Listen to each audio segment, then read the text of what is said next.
This is शाहजल।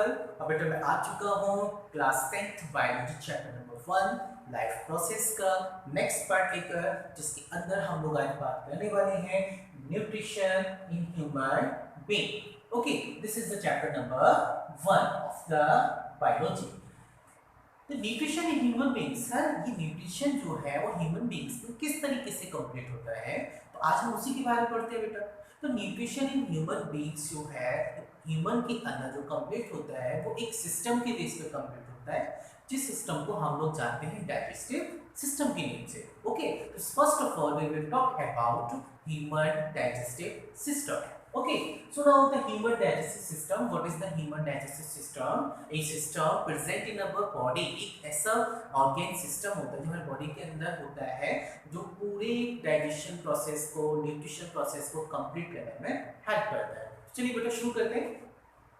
Digestive system, जो हमारा digestive system होता है, it consist of the alimentary canal. एक ट्यूब लाइक स्ट्रक्चर होता है, एक ट्यूब लाइक स्ट्रक्चर होता है जिसका नाम क्या होता है, alimentary canal, and it's associated gland, और उससे निकलने वाली कुछ ग्लैंड्स होती हैं। ओके, नेक्स्ट पॉइंट आता है, जो हमारी एलिमेंट्री कैनल होती है वो हमारे माउथ से स्टार्ट होती है और हमारे एनएस पर जाके क्या होती है, फिनिश होती है। अप्रोक्सीमेटली समथिंग 9 मीटर की होती है। कितने मीटर की होती है बेटा, 9 मीटर की होती है। नेक्स्ट पॉइंट रहता है हमारा, digestive system consist of various organs. Digestive system में कई सारे ऑर्गन्स होते हैं, ये तो हम लोग बहुत अच्छे से जानते हैं कि जो सिस्टम बनता है वो कई सारे ऑर्गन्स का ग्रुप होता है। तो इसी तरीके से डाइजेस्टिव सिस्टम जो हमारा कंसिस्ट हुआ है उसके अंदर कई सारे क्या है, ऑर्गन्स हैं। कौन कौन से ऑर्गन्स आते हैं? फर्स्ट हमारा आता है माउथ, सेकंड आता है हमारा ऑसिफोगस। ऑसिफोगस दैट मींस एक ट्यूब लाइक स्ट्रक्चर होता है जिसको हम सेकंड नेम बोलते हैं फूड पाइप, जिसके थ्रू हमारा खाना जो है वो डाउन स्टेट जाता है।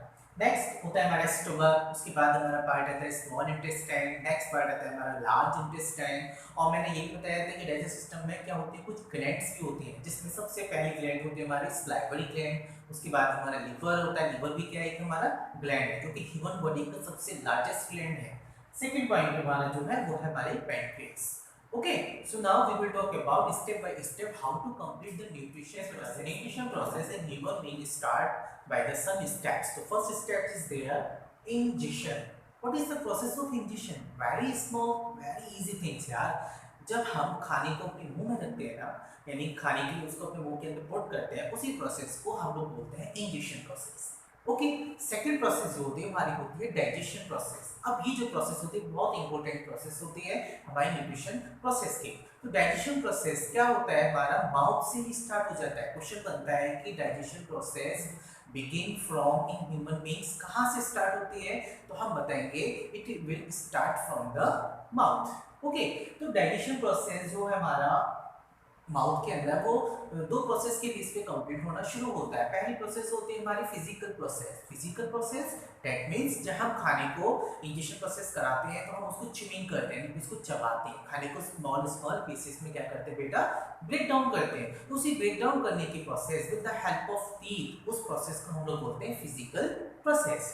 सेकेंड प्रोसेस होती है हमारी केमिकल प्रोसेस। केमिकल प्रोसेस में क्या होता है, हमारी जो टंग होती है उसके अंदर मैनी सलाइवरी ग्लैंड्स प्रेजेंट होती हैं। वो सलाइवरी ग्लैंड्स क्या होती है, सलाइवा लिक्विड को सीक्रेट करती है। सलाइवा एक वाटरी लिक्विड होता है। ओके, तो वो जो सलाइवा होता है वो हमारे फूड के साथ मिक्स करने में हेल्प करती है हमारी टंग, जिसको हम आसानी से क्या कर सकें, उसको निगल सकें। ओके, तो ये तो रहा हमारा क्या चीज कि हमारी जो डाइजेशन प्रोसेस स्टार्ट होती है माउथ के अंदर, तो दो प्रोसेस पे स्टार्ट होती है। पहले physical that means chewing the food with the help of teeth, and second is chemical process that means the release in the salivary gland saliva. Okay, हाँ तो बेटा salivary gland secret एक enzyme, जो हमारी salivary gland जो कि हमारे टंग पे प्रेजेंट होती है वो एक एंजाइम को रिलीज करती है। वो कौन सा एंजाइम होता है, salivary amylase। which enzyme, salivary amylase। Okay, तो what is the function of the salivary amylase, ये क्वेश्चन हमेशा रहता है।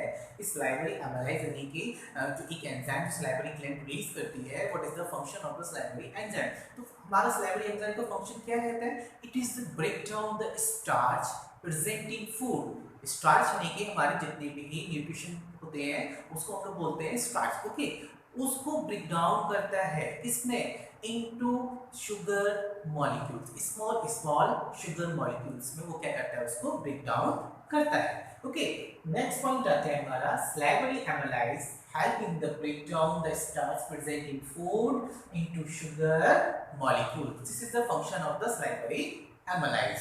अब हम और आगे बढ़ते हैं बेटा, आगे आता है the slightly digestive food. Slightly यानी जो ज्यादा कंप्लीटली डाइजेस्ट नहीं हुआ, आधा डाइजेस्ट फूड जो होता है वो आपका सॉलोड किया जाता है, यानी कि हम उसको निगलते हैं, उसको आगे अंदर को निगलते हैं, तो बाय द टंग, किसकी हेल्प से, एक टंग की हेल्प से। दूसरा होता है, मैंने एक प्रोसेस एक ग्लैंड करने बताया जिसको होता है ऑसिफोगस। ओके, ऑसिफोगस का सेकंड नेम क्या होता है, फूड पाइप। ओके, खाने को वही हमने चबा लिया अच्छे से, स्लाइवरी मिक्स हो गया, मिक्स होने के बाद उसको हमने जो निगला तो वो किसके हेल्प से, टंग और अपने फूड पाइप के हेल्प से हमने उसको निगल लिया, सॉल्व कर लिया। सॉल्व करने के बाद जो हमारा फूड पाइप होता है वो हमारे खाने को पहुंचाता है, कहाँ पर पहुंचाता है, स्टमक में पहुंचाता है।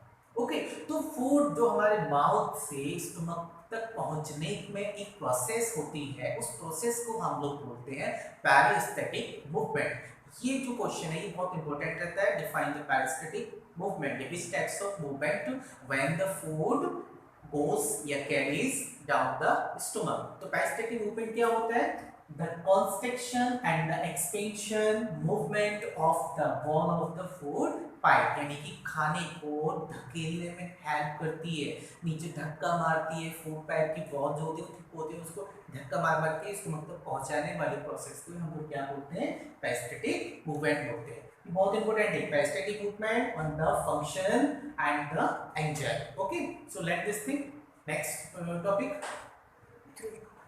नेक्स्ट पॉइंट बेटा, जब तक खाना हमारा फूड पैप्स के थ्रू कहाँ आते हैं, हमारा स्टमक में आते हैं। अब हम बात करते हैं स्टमक की। तो जो हमारा स्टमक होता है वो बेटा एक जी शेप का होता है। किस टाइप का होता है, जी शेप का होता है। आप लोग स्क्रीन पर देख रहे होंगे, आपके सामने डाइजेस्टिव सिस्टम जो है वो नजर आ रहा होगा। बहुत अच्छे से इस डायग्राम को आप लोगों को लर्न करना है। This is the alimentary canal, इसमें आपको सबके सब ऑर्गेन्स जो आपके सामने शो हो रहे हैं, आप उसको बहुत अच्छे से लर्न करेंगे। ओके, इस डायग्राम के बेस में हम बात करते हैं स्टमक के बारे में। तो stomach it is the J shape organs. किस शेप का होता है, जी शेप का होता है। ओके, और ये कहाँ प्रेजेंट होता है, left side of the abdomen. ये हमारे एब्डोमेन के लेफ्ट साइड में प्रेजेंट होता है, जैसा कि आप लोग स्क्रीन पर देख रहे होंगे। नेक्स्ट पॉइंट है stomach contain 3 tubular glands in its wall. Stomach की जो वॉल होती है, भाई सारे के सारे ऑर्गेन्स हैं, उनकी जो आउटर लेयर होती है उनको हम वॉल तो बोलेंगे। तो वो जो वॉल होती है उस पर क्या होती है, 3 ट्यूबुलर ग्लैंड्स प्रेजेंट होती है। ओके, ये जो ग्लैंड्स होती है वो 3 टाइप्स के सब्सटेंसेस को सीक्रेट करती है। वो कौन कौन सी सब्सटेंसेस होते हैं, पहला जो हमारा सब्सटेंस होता है बेटा वो होता है हमारा HCl, यानी कि जो सब्सटेंस है ये गैस्ट्रिक जूस है। ये गैस्ट्रिक जूस कहाँ से आ रहा है, स्टमक की ट्यूबुलर ग्लैंड से रिलीज हो रहा है। भूलो नहीं बेटा, वॉल के स्टमक की वॉल पर क्या प्रेजेंट है, हमारे ट्यूबुलर ग्लैंड प्रेजेंट है। और ये जो ट्यूबुलर ग्लैंड्स होती है वो क्या सीक्रेट करते हैं, गैस्ट्रिक जूस सीक्रेट करते हैं। ये जो गैस्ट्रिक जूस होते हैं उनके पास 3 सब्सटेंसेस होते हैं। कौन कौन से सब्सटेंस होते हैं, पहला सब्सटेंस होता है हमारा HCl, जो कि क्या हेल्प करता है, what is the function of the HCl। बहुत इंपॉर्टेंट क्वेश्चन रहता है, what is the role of the HCl in stomach. Stomach में HCl का क्या रोल रहता है। तो HCl क्या करता है, जो भी हम लोग खाना खाते हैं, खाना खाने की जो बैक्टीरिया होते हैं एटमॉस्फेयर वो प्रेजेंट हो जाते हैं फूड के ऊपर, तो वो बैक्टीरिया हमारे बॉडी के अंदर एंटर करते हैं, तो उसको मारने में ये हेल्प करता है। कौन हेल्प करता है, HCl हेल्प करता है। और उसका फंक्शन क्या होता है कि ये जो गैस्ट्रिक जूस होता है उसको एसिडिक बनाए रखने में हेल्प करता है, क्योंकि एक एंजाइम होता है पैप्सिन जो कि अपना फंक्शंस को इसी बेस पर कंप्लीट कर सकता है। अगर गैस्ट्रिक जूस जो हमारा एसिडिक नहीं होगा तो पैप्सिन जो है वो अपना फंक्शंस को परफॉर्म नहीं कर पाएगा। सेकेंड बात करते हैं पैप्सिन की। पैप्सिन ये क्या होता है, पैप्सिन एक एंजाइम है, it is begin digestion. Okay, ये डाइजेशन करना शुरू करता है। किस चीज का डाइजेशन शुरू करता है, प्रोटीन का डाइजेशन शुरू करता है। प्रोटीन किसमें प्रेजेंट होता है, फूड में प्रेजेंट होता है, और उसको सिंपलर छोटे छोटे सब्सटेंसेस में तोड़ने में ये हेल्प करता है। कौन करता है, पैप्सिन हेल्प करता है। किसका, प्रोटीन का डाइजेशन शुरू करना शुरू हो जाता है। ओके, यहीं से स्टार्ट हो गया प्रोटीन। ओके, नेक्स्ट आता है हमारा आपका म्यूकस। म्यूकस क्या हेल्प करता है, म्यूकस जो है हमारी स्टमक की वॉल को HCl से बचाता है। भाई HCl क्या है, ये एक स्ट्रॉन्ग एसिड है, कोई स्ट्रॉन्ग एसिड को अगर हम टच करते हैं तो विबल हम जल जाते हैं, हम लोगों को इरिटेशन फील होती है। तो हमारे स्टमक के अंदर कोई HCl प्रेजेंट है तो हमें क्यों फील नहीं होता? रीजन इज दैट क्योंकि वहां पर म्यूकस है जो कि हमारे स्टमक की फॉर्म को HCl से बचाने में हेल्प करता है। तो ओके फ्रेंड्स, आज आप लोगों को इतना सारा प्रोसेस को बहुत अच्छे से कंप्लीट करना है। इसके बाद हम आगे की प्रोसेस को जानेंगे नेक्स्ट वीडियो में। तो आप लोग अच्छे से रिवाइज कीजिए। जब तक के लिए take care and bye bye.